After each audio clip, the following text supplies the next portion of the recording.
Hey, what's up, guys? It's been a long time since I've done a video on this channel. I've been working on my instrumental project, Corruptor, and been teaching a lot, so I've been really busy. But just wanted to at least put on the webcam and talk about a topic that I get asked about all the time, and that is what are modes and how do you use them? So, this is one of those topics that is very hard to simplify. I don't think the concept is overly difficult. However, unless you have at least a basic understanding of music theory and how scales work, it is very hard to explain modes. So if you feel like you're lacking in at least a basic fundamental understanding of music theory, I have a book on my website, soundtheorystudio.com. It's called Guitar Theory: An Introduction to Music Theory for Guitar. And you can download it instantly. It's an ebook, and it goes through all the basics of theory right from the very beginning, like you know nothing, all the way up to actually I talk about modes in the book, so it should take you all the way up to where you need to be to understand this video if you don't have that knowledge already. So let's dig into this. There's a lot of ways to describe modes, and it is very hard to teach because it is kind of a strange concept, but one thing I always start out by saying is I found a sentence several years ago, and it's a 7-word sentence, and there's many variations of it, I'm sure, but the one I always use is I never said he stole my money. And what's special about that sentence is if you give emphasis to each word and say it over and over, giving emphasis to a different word each time, you get a completely different meaning. So if you emphasize the first word, I never said he stole my money, it just means I didn't say that. Maybe someone else did, but I didn't. Okay, I never said he stole my money. I never said that. So the first two are fairly similar, but there are some differences. But then it really gets different, and you get to the third word. I never said he stole my money. Maybe she did, or someone else. I never said he stole my money. He borrowed it. I never said he stole my money. He stole someone else's. I never said he stole my money. He stole my guitar.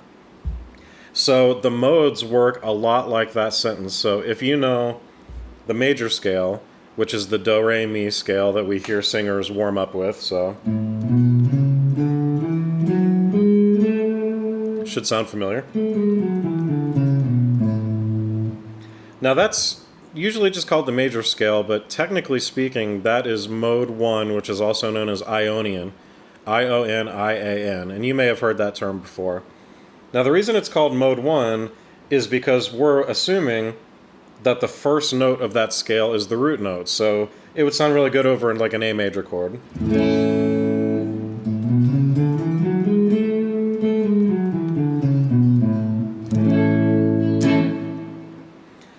Now where the concept of modes comes in is what if we played that A major scale, which is what I've been playing, but we assume instead that the B, which is the second note of the scale, is the root, not the A.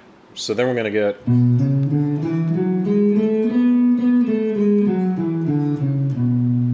So you'll see I started on the second note of the scale and then went one note further to where I started on a B and ended on a B. Sounds different, right? So let's compare the two again. And what's really helpful in understanding modes is ask yourself, what emotion do you get from that? Would you describe it as happy, sad, angry, mysterious? What do you think? I mean, to me it's pretty happy, and that's the major scale. The major scale is a pretty happy scale. You'll hear it in pop music and rock and things like that. It's very happy, country music, gospel.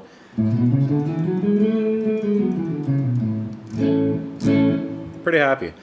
Now, when I start on the second note, I don't want to play the A major chord over it, because the A major chord behind it makes it sound like the A major scale.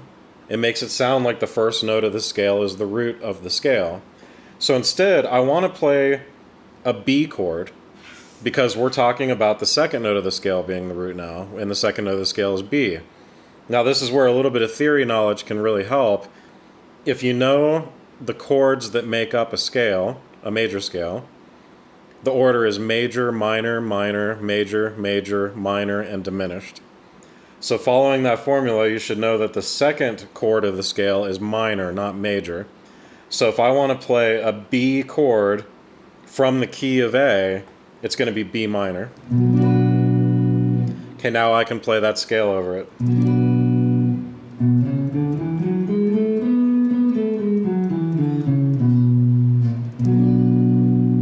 Okay, now how would you describe the emotion for that? It was the exact same 7 notes as the first one, as the A major scale, as the A Ionian scale.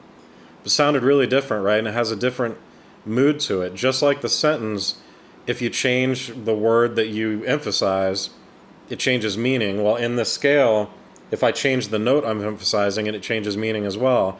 It doesn't sound so happy anymore. It doesn't sound desperately sad or anything, but it's not happy like it was.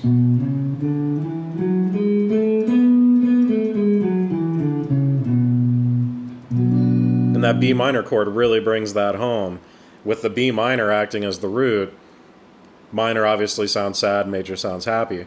So this is how you can manipulate a scale that originally sounded really nice. Just start on a different note, and just the emotion totally changes.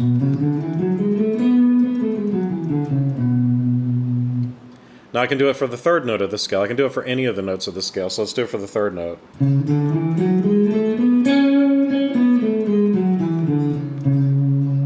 Now remember the formula for the chords: major, minor, minor, major, major, minor, diminished. So we're on the third one, so we're talking minor again. So this is going to be a C sharp minor.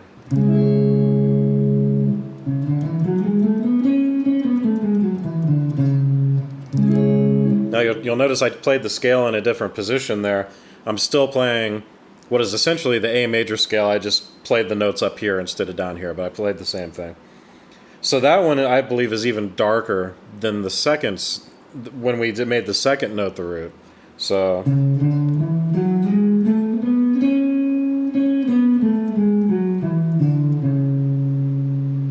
now there's reasons for this. So if you want to talk about the theory reason why one sounds happy, one sounds a little more sad, one sounds a little more dark, you probably already know, if you know your basic theory, that if something is major, it has a natural third in it. So if I play a C major chord, the third note in the C major scale is E. So that has an E in it, right? So here's another version of the C major chord. That sounds pretty happy. Anything that's major tonality is typically going to have kind of an uplifting, happy sound to it. Now, if we want to make it minor, instead of having a natural third, we have a flat third, so we make an E and E flat. All of a sudden, it sounds really sad. So, natural third, or a major third, and a minor third. Okay, so going back to the key of A again, where we started, we have the first, the second, and there's our major third. Sounds really happy. Now when I start on the second note of the scale, play the exact same 7 notes, only start on the second note, we get the 1, the major second, and the minor third. You can also play it like this. That's why when you start from the second note, it sounds sad compared to when you start with the first note. With the first note, you get that major third interval. With the second note, you get a minor third interval. Okay? And the same goes for the third note. You end up getting a minor third, but not only do you get a minor third, you get a minor second. Anytime you take a note and flatten it like that, make it a minor second or a minor third instead of a major second or a major third, it's going to make it darker sounding, possibly sad sounding, possibly kind of evil or angry sounding. Just depends on the context.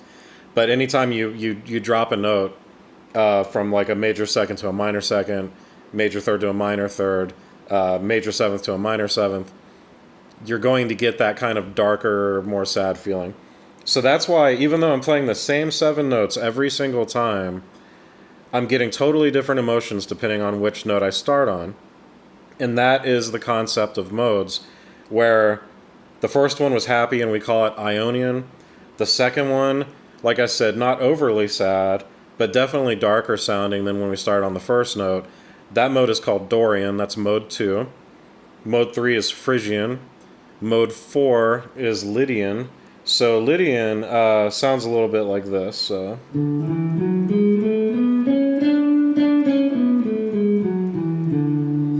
That one's really interesting because that is actually technically speaking, brighter than mode 1. Not necessarily happier, it depends on how you look at it, but it's brighter than mode 1. And the reason why is because if you compare mode 1 with mode 4, or Ionian with Lydian, you'll see that in Lydian, none of the notes were flattened or made minor. One of them is actually sharpened. The fourth note is sharp compared to mode 1. So that's how you get an even brighter scale, the Lydian scale. And you'll hear a lot of guys play the Lydian scale, like Steve Vai plays it a lot, Satriani, guys like that. So now we should talk about how do you actually use this in music, okay? So let's say you've got a song, and let's just say, let's just keep it really simple. Let's say the song is just an A major chord. Okay, really simple. And you're going to play a solo over it. So there's many options for what scales you could use to solo. But thinking about the modes, there's two that come to mind right away. Well, actually three, but let's just do the two that we've talked about already. So you could play the regular, plain old major scale over it, also known as Ionian. So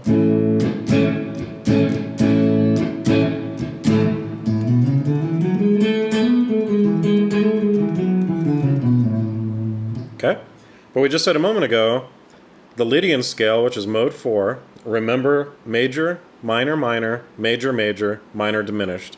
So the fourth mode is associated with major, and that is this one.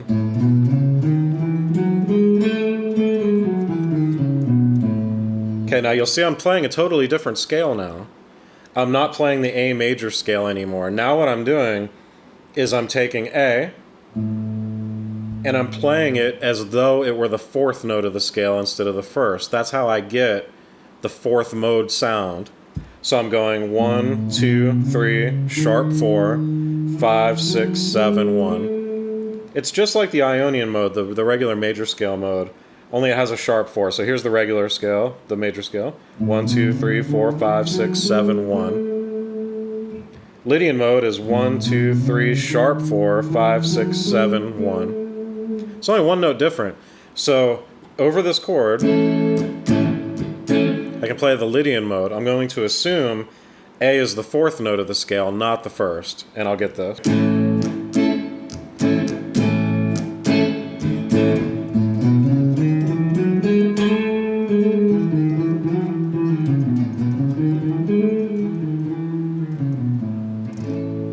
Now notice I really emphasize that sharp 4.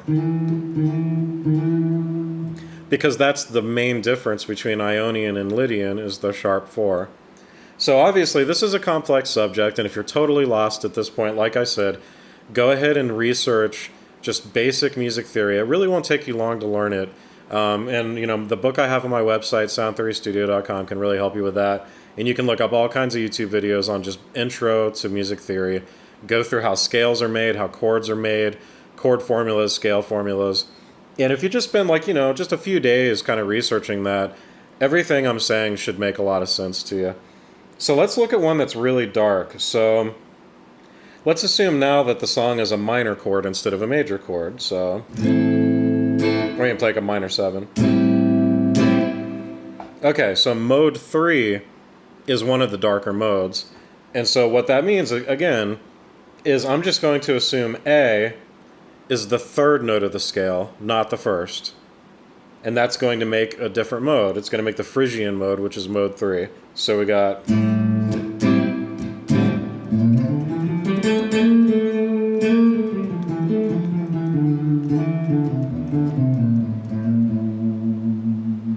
Sounds way more mysterious, right? It can sound pretty evil if you throw on the distortion and start doing kind of a metal vibe to it, but the way I'm playing it now, it's almost like a dark jazz kind of sound, right? So that's kind of the a crash course on modes, and you can really use these to your advantage when you solo to make really interesting and unique solo sounds. You know, if I'm on stage, let's say, and I'm just at the local bar just doing a open mic jam or whatever, and if someone on stage is giving me an A, and I just bust into Lydian, it's pretty unexpected. You just, let's be honest, most guitar players don't really know how to do that. They don't really go far enough with their knowledge to understand the modes. And so you can bust out this really unique, solo sound that catches people's attention. Let's say they're up there doing a minor chord instead.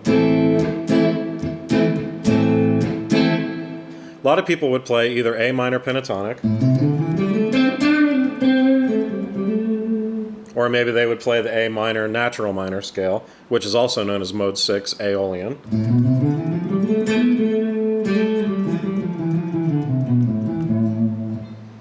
But if you want to, do something kind of unique and interesting, think about what modes are compatible with that minor chord. So again, major, minor, minor, major, major, minor, diminished.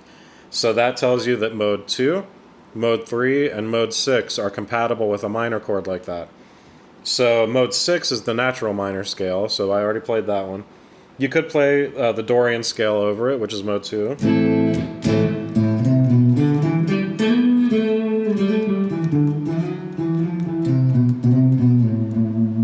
Kind of lapsed into another scale there, sorry.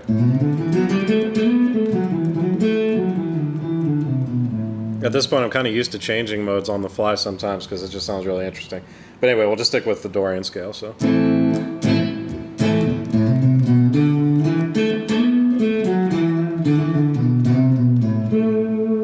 Okay. Or you could use mode 3 because we said that was compatible with the minor chord as well.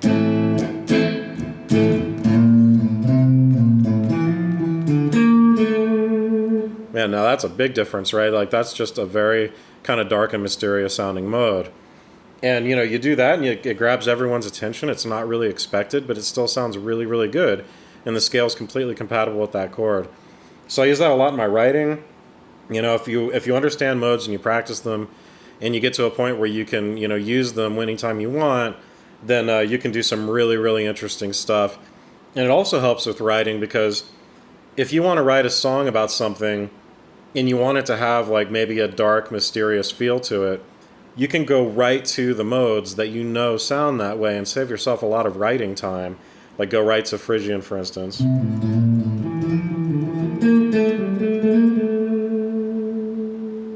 there's a few modes we haven't even covered yet. There's mode 5, which is Mixolydian.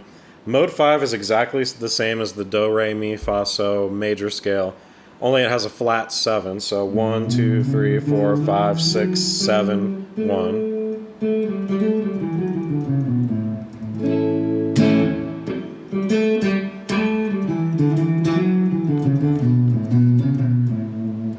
Mixolydian's always kind of reminded me of blues, and there's more theory reasons for that. It's associated with the dominant chord, which is used in blues a lot. But also, I don't know, that flat 7 just reminds me, you hear it so much in blues, and it reminds me a little bit of like classic rock too, like kind of a Sweet Home Alabama kind of feel. We also have the Locrian mode. That's mode 7. That's not used nearly as often. That one is based off of a minor 7 flat 5 chord, the 7th chord of the scale. It's kind of an unstable sounding chord, and the scale sounds like this.